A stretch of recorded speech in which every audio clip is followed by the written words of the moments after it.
Hello and welcome to the Global Dialogue. I'm Shereen, Bhan, and joining me today on the show is the Global CEO of Reckitt, Laxman Narasimhan. Laxman, thanks so much for joining us here on the Global Dialogue. An absolute pleasure to have you in person with us. Before I talk to you about what's happening at Reckitt, let me thank you for being the jury chair for the India Business Leader Awards. We missed seeing you in Mumbai for IBLA. But what was that experience like for you, speaking with CEOs, evaluating what's happening with Indian business at this point in time? First of all, thank you for having me here today, and thank you as well for having me as chair of IBLA. I have to tell you, it was a window into the marvel of India, the entrepreneurship, the leadership, the great companies that are being created here, and to hear the perspectives of a terrific roster of people that you had put on as the jury was a great learning experience for me. It's a window into India from the outside world, so thank you for having me do it. COVID and what it's done not just to businesses, but what it's done to the way that we function and operate as a society, the choices that policymakers have had to make. Let me understand first from you personally, as CEO who probably also was working from home for a large part of time, what was it like running this business with global operations across different countries through this period? One of the things I've trained myself for 30 years to do a job without knowing I'd ever be CEO.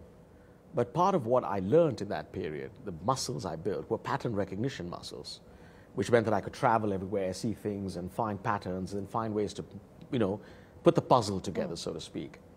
Overnight, that was taken away because I was at home in a small apartment in London, 2 bedrooms, me in 1 bedroom, and my mother, who was visiting and actually was moving in the other, with a living room and, temporary furniture because the family was actually in the US. So the powers, the muscles we had changed. We had to lead from a distance, which meant that you had to empower and trust the team around you, the people around you, the people in the front line to make the brave calls they did. 70% of my people worked every single day, right? They were selling or manufacturing on the R&D centers. And, it's remarkable to see how they grew through this period. Really, you had very little power. You could set a direction, you could motivate, you could do things, you could, allocate resources. But there were calls being made all the way through to make the company respond. And finally, if you take all that, we made really bold calls in the business, but also personally, it was quite a challenge. I had a family, my wife and son were in America. My mother was with me. She's 80 years old, no help, running a company and dealing with, is there enough in the fridge? How do I get to the grocery store? During an annual general meeting, I had a delivery from Tesco. And, thankfully the question that was asked was addressed by the chairman. I went off screen. I rushed to open the door and said, just drop it wherever you can. I don't care. And I went back into the AGM. I mean, it's very humanizing. As long as you told people you were going through it. My mother has actually been in a town hall with me, unprecedented, I didn't really want that, but the people wanted it and they did meet her. As long as you're just really authentic and you're human about it, I think it made leaders much more approachable. So, a lot going on in the business, lots of great calls being made by simple people who stood up to be counted.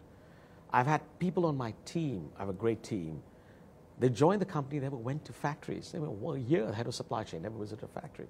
And so you have to deal with all that, rebuild a new superpower to run the company, and at the same time rethink how you lived personally. Very humanizing experience. It has been a very humanizing experience, and I think it has emphasized the need for empathy, especially at the level of top leadership. But I want to understand from you, one, we talked about what it's meant for organizations and how they've had to reimagine and reorient themselves. But what does that also mean now in terms of consumer behavior, in terms of the shifts that you are seeing in the market and how you now respond to them? What does that mean as far as the future bets are concerned? I think to me, what we are seeing, I think we had a fundamental shift that happened with the consumers online. And I think the grandmother in China learned how to shop online. She's not going back. As did the grandmother here in India, by the way. Very true, very true. I was using that as an example. Absolutely right. So she's not going back to depend on her kids to place the order for her. So fundamental shift in digital and e-commerce. I think we did see changes in behavior with consumers around what they bought. you did see, of course, greater sales in disinfection, but also the relevance of germ control and what it meant in broader sets of categories. And yes, some of the consumption will normalize and is normalizing over time. But what I feel good about it is that the ability for us to strengthen the brands and what they stood for has given us innovation platforms beyond what we traditionally had. I think what we are seeing too is the fact that with COVID, we see the consumer journey change in ways that are quite meaningful, which has meant that the way you communicate with them, the way you market to them, messages, some of the new tools that have emerged, I mean, the growth of TikTok, obviously, internationally, or other channels to engage consumers have also changed. So my sense has been a fairly eventful, 2 years. We've had an experiment. The whole world went into an experiment. And that world is seeing the fact that consumers are coming out of it. Some of it will normalize, but some of it is just permanent. And the companies, therefore, have to respond to that. Speaking of the irreversible change, because as you said, some of the consumption will start to normalize, especially sanitizers and so on and so forth. But on the irreversible changes and the move towards more digitization, and you spoke about that, e-commerce, what, about 11-12% currently of the business, and you see that about 20% plus in the next few years. How are you setting yourself up for this digital transformation to make this digital leap? I think it'll be the biggest change in the company over the next 5 years. I think if I look at the investments we are making, first of all, in marketing and how we are fundamentally rethinking it for us, with digital being at the core central piece to it. We just elevated Fabrice to take over as CMO of the company. And part of his mandate is ensuring that we get much more digitally ready. On the e-commerce side, we have 4 different business models we use in e-commerce. We're worried about, obviously, large retailers and their businesses getting so much more omni-channel. We have digital-only or digital-front businesses as well that we work with. We're investing in companies, and we're also investing in platforms to learn and, frankly, to also scale what we do. Now, we're working across every country, every brand, every channel. We haven't really made any choices on this. This is obviously a legacy of decisions made in the past, and we've continued that. And we are making investments in capabilities, but there's going to be a fundamental change, not just in how you create demand, but also how you supply it. And so supply is going to see a big change, particularly as e-commerce gets even more prevalent. The most important thing, though, is you've got to get your organizational digital savvy.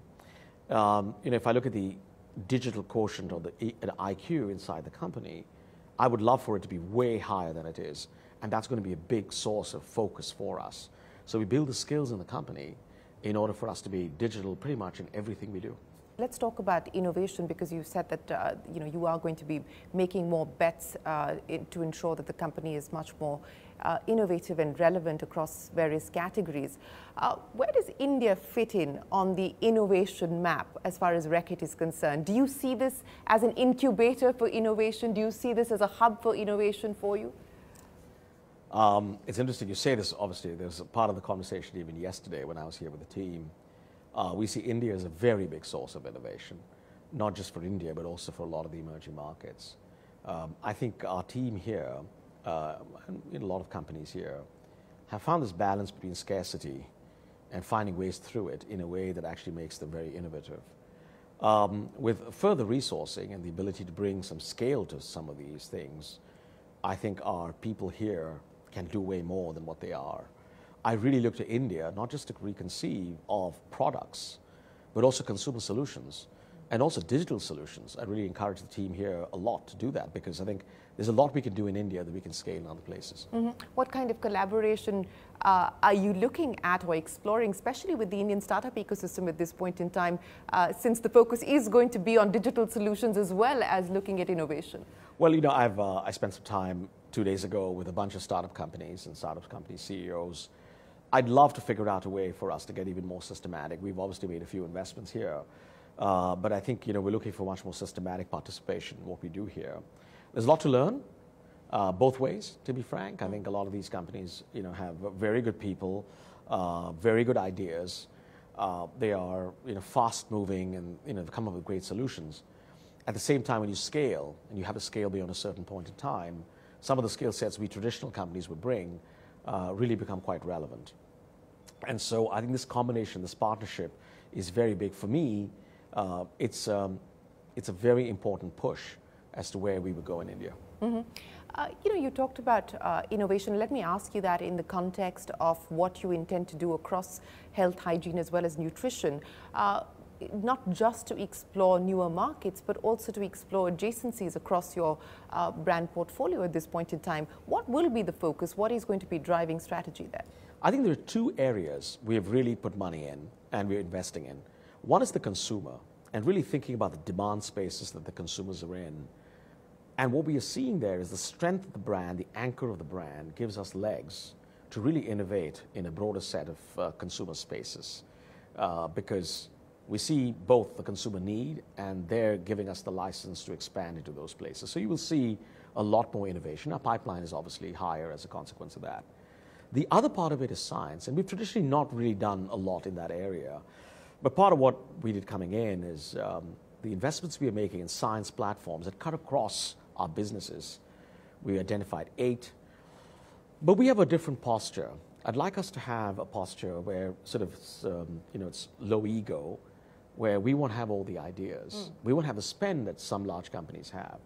But we are the partner of choice to a lot of labs and lots of, I would call it, decentralized innovation that's happening around the world.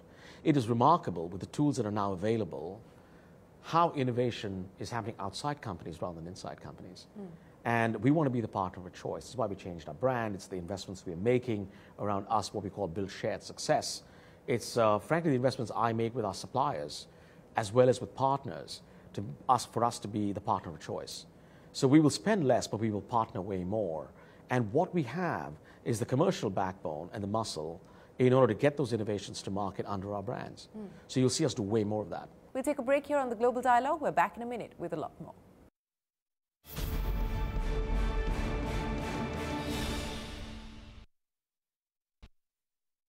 Welcome back. You're watching the Global Dialogue, and we're in conversation with the Global CEO of Reckitt, Laxman Narasimhan. Inflation, and it's a global problem at this point in time. We spoke about this at the jury presentation for IBLA as well, and it's only gotten much worse since then. It is going to have a margin impact, but do you see this continuing through 2022? Do you think that it will stabilize, or do you think it'll worsen? I have 2 points of view on this. One is, I think that what we're seeing right now is actually quite structural and will take time to work through. You've got macroeconomic issues, you've got supply shocks that are happening as we speak. Logistics has been basically it's not really in control system for quite a bit of time. So it's going to take some time for it to work itself through. So that's clearly there. And you are correct, the situation is more intense than what it was in February because of all the recent events you've seen. I think as far as we as a company go, it's a much more resilient company. Our gross margins are such that actually commodity costs and the impact it has is relatively smaller than companies that may have a much lower gross margin. I mean, it's a big impact, no question, don't get me wrong, and more intensifying. At the same time, we're going into this whole period with a more resilient company, with more capabilities built around pricing and revenue management, the productivity engine working really well, and how we can sort of address it. It is a very challenging time, no question, but I think the company was better prepared for this going in than it would have been hadn't we done the work over the course of the last 2 years. So, we'll see how it works itself out, but the reality is that it is going to be a difficult cost environment, no question, for the next year. Yes. It is going to be a difficult cost environment, and you talked about what you're hoping to do on the productivity side, and what you're hoping to drive on both pricing as well as revenue. But I want to understand from you, Laxman, about another very important aspect, and I know that you've been focusing on this as well: culture. And as a leader today, having gone through what we've just spoken about, the difficulties and the challenges of COVID. How do you navigate a global operation, a global MNC, and fundamentally perhaps reorient the culture to be much more agile, to be much more responsive, to be much more nimble, to be more resilient? It's a great question. It's the single biggest question for a CEO. I have tried to go back in the past and look at what made this company really tick, the DNA of this place, and tried our best to preserve it and amplify it. but we've also contemporized it and added a few things to it, given the environment that we're dealing with. This is a company that has been a phenomenal owner-driven company. 50+% of the company owns shares in the company. Some of my conversations internally with my employees are tougher than what I might have with some of my investors. Appropriately so, right? Because we're obviously looking for ways to get improvements and make things better. I never want to lose that. I think it was a brilliant idea, executed beautifully for 20 years. And I think that's an area of ownership that this company absolutely surrounds, and it's what it's about. The second element of our culture is create. We're an innovation-driven company. Now, the last 5 years have been tough on this, to be very frank with you, and we're addressing a lot of that. And the investments you see in innovation and what we're doing in business model creation are all about re-embracing what it means to be a create company. We've been a delivery company. And I'll tell you something, and you saw this in the pandemic, I mean, people would jump through hoops to make things happen in this place. We respond really well to, big crises, things to go get done. The team just gets on with it and gets it done. Really amazing. We've broadened what delivery means. It's not just EPS. So it's a broader set of measures. Top line is a big element of what delivery is about for us. Clearly margin change and cash. But over time, we were adding in, as this year's cycle, we were adding in how we think about ESG as well into the compensation system in the company. So it's a bit more complex. People would say, oh, gee, one measure was nice. But the reality is the day where you could just deliver EPS at the expense of everything else are over. There's no way for us to run the company this way. So that's what delivery is about. And the company, once it's very clear about what it is, the way we compensate people and the way we incent people, that becomes a very big element of what this company does. The last element of this is care. Now, we didn't have that. We were a pretty macho company, to be very frank with you. Some of the decisions we made around when we moved people, etc., very macho. You make a decision in November, people get into a new job in January. If you're a woman, you commute for 6 months. It doesn't work when you have 2 jobs and 2 children. How do you make that happen? We had fall off in this. So even though we are a 51% men and 49% women at the managerial level, I only have 2 women on my executive team. I'm not happy with that. And part of what we've had to do with the pandemic is really embrace the idea of care. And care the feminine side. By the way, absolutely, because the consumers are there, and we need to ensure that we are representative, diversity-wise. We've done things with African-American communities in the US with the Lysol brand. We have 100 Lysol scholars at the historically black universities, because what we found in America is we found that the black communities were being disproportionately impacted by COVID. And the reasons they weren't really public health professionals that would go after and really help the black communities. Now we're trying to address that with this. Afro-Brazilians in Brazil, or looking across the world, because diversity is a very different implication, whichever part of the world you're in, and you've got to be quite local about it. But it is really important for us to represent the communities that we serve, connect with the communities. And we've given away the equivalent of 1.5% of operating profit. I made a commitment, the equivalent of 1%. We've done 1.5%, the equivalent of that, for the last 3 years. And it's been a big deal for us. It's got our people to connect with communities around the purpose of why we exist. And that's been important for us. So care for our suppliers, care for our partners, care for our communities, care for our customers. We have gone from a place where we were at the bottom of the rankings in Advantage, which is the survey they do in the US, to frankly being named Walmart Supplier of the Year last year for the categories we were in. That's been a big change over the course of the last 2 years, because customer centricity is really quite key for us. So I think if I step back, the culture of this place celebrates the past out of ownership.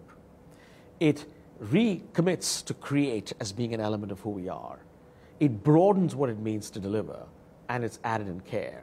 That's the fabric we're building. And that's the fabric, by the way, that I can't build. My team around me builds, and the organization below builds, because every single one of them is an owner. I had my entire senior team in London. I had just 3 messages for them. So you own Reckitt, which means you lead Reckitt. And if you do those 2, you will be Reckitt.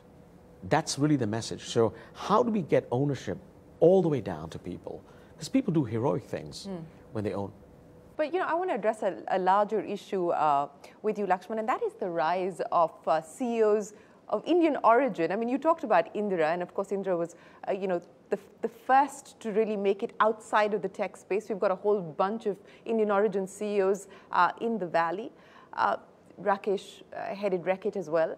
Why do you think that's the case? Why do you believe we're seeing across FMCG, tech, Chanel, you know, with Lena coming in? Why do you believe we're seeing the rise of Indian origin CEOs in the way that we are today? I think the first is you have to recognize some of these pioneers who broke through the glass. You know, Ajay Banga or Indra really being great role models for this, who took on great companies, but yet with themselves, and found a way to demonstrate that you could be yourself and yet have massive impact. So clearly there are real titans on whose shoulders all the other people sort of stand on. Then you've got what really characterizes some of these people. I don't know them all, by the way, to be very frank, but what I read and what I see is, I think India builds in you an ability, first of all, builds real resilience in you.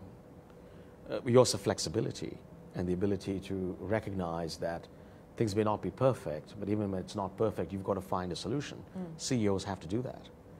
I think the ability to bring people together, it's such a big deal, because the job of a CEO in a very large company is so much about people leadership. I spend 48% of my time on people.